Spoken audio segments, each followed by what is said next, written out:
Here now live, Louisiana Senator John Kennedy, of course a Republican. Good to have you come in, sir. Thank you, Ed. What's your initial reaction when you hear all about this mess? I'm not sure there are words in English. This is some of the most odious, vile, repugnant, reprehensible conduct I've ever seen, or at least in a long time. I stayed up late last night reading the indictment. It's quite long. It quotes liberally from the FBI wiretap transcripts. Made me want to scream, made me want to heave. I don't know if you can scream and throw up at the same time, but that's how I felt. I hope you don't try to do that right now, but I can understand. What was the detail or two that really jumped out at you? There's a venture capitalist on the West Coast. He paid at least 50 grand to have somebody take the ACT test for his child. He, when the perpetrators were explaining the scheme to him, he laughed. And he said, I love it. I love it. Now, this is a gentleman. He's a venture capitalist. Yeah. He holds himself out as the leading voice in Silicon Valley of ethical investing. He and U2's Bono just raised about $2 billion. They're only going to invest in ethical companies. Yeah. Senator, give me a break. The hypocrisy is breathtaking. And the prosecutor you just had on talking about possibilities, I vote federal prison.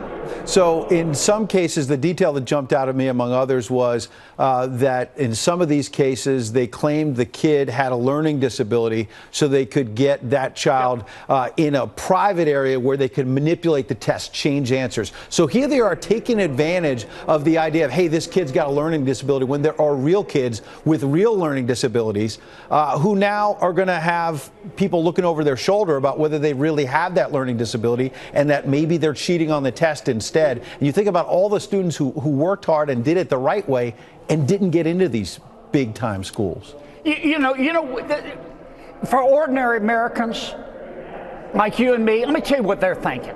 And they tell me this every day. They say, Kennedy, we get up every day, go to work, obey the law, try to teach our kids morals. We try to do the right thing, but we look around and we see too many undeserving people at the top cutting corners and getting bailouts, and too many undeserving people at the bottom getting handouts, and we're playing by the rules and we get screwed every time. Well, Senator, speaking of getting screwed, I mentioned this at the top. Atlantic Magazine is actually sort of trying to pin this on President Trump. I want to read it quickly. This article, quote, but the chaos of the present moment has a way of making all of us potential marks. The logic of the con, the perversity of it, is becoming normalized. An alleged grifter sits in the Oval Office near a bust of Andrew Jackson and the nuclear codes. What do you think about folks trying to blame this on President Trump? Someone needs to tell whoever wrote that article that the voices he's hearing in his head aren't real. That is, to try to turn this into Trump's fault is to say it's a bridge too far is a gross understatement. I mean, it's absurd. Speaking of absurd, what do you think about? Can I say this? Let me tell you what we have here. This is a culture of entitlement on steroids. And I don't care how many movies you've made. I don't care how much money you've made. Right is still right and wrong is still wrong. Well, and I want to thank the FBI and I want to thank the Justice Department for prosecuting, and I hope they go medieval on these people. Medieval on them. Well, Senator, as you know, President Trump as a candidate ran against elitists and the idea that some parts of the system were rigged. There's one of your other colleagues, one of many colleagues, I should say, on the Democratic side running for president, Elizabeth Warren. Here's what she said today. How much sympathy would you have for these parents who are embroiled in this alleged cheating scandal? Zero.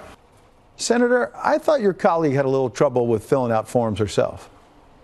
Well, all cheating. I don't want to personalize this with my colleague, but all cheating, whether particularly in college admissions. I mean, it's wrong. Think about the hundreds of thousands of kids out there tonight who are studying hard. Their mom and dad, they don't have a lot of money. They don't have a lot of clout. They don't have a lot of pull. They're working their rear ends off because they believe in the American dream. And then you have these chuckleheads, like these parents come along and do this because they're entitled. They're smarter and more virtuous than the rest of us. So they drink goat's milk lattes. I mean, give me a break. This is why people are angry. So and Senator, let me say it again. Yeah, go I vote federal prison.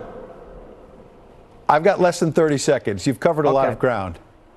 What can Congress do about this? You said that this legal system should go medieval on them. Is there something Congress can do about this as well in terms of oversight? Obviously, we need to hold hearings, but first thing we need to do is let the prosecutor do his job, and let justice run its course. But the American people are going to be watching. They and are. I understand that it's fashionable. You don't want to punish nonviolent crime and all that.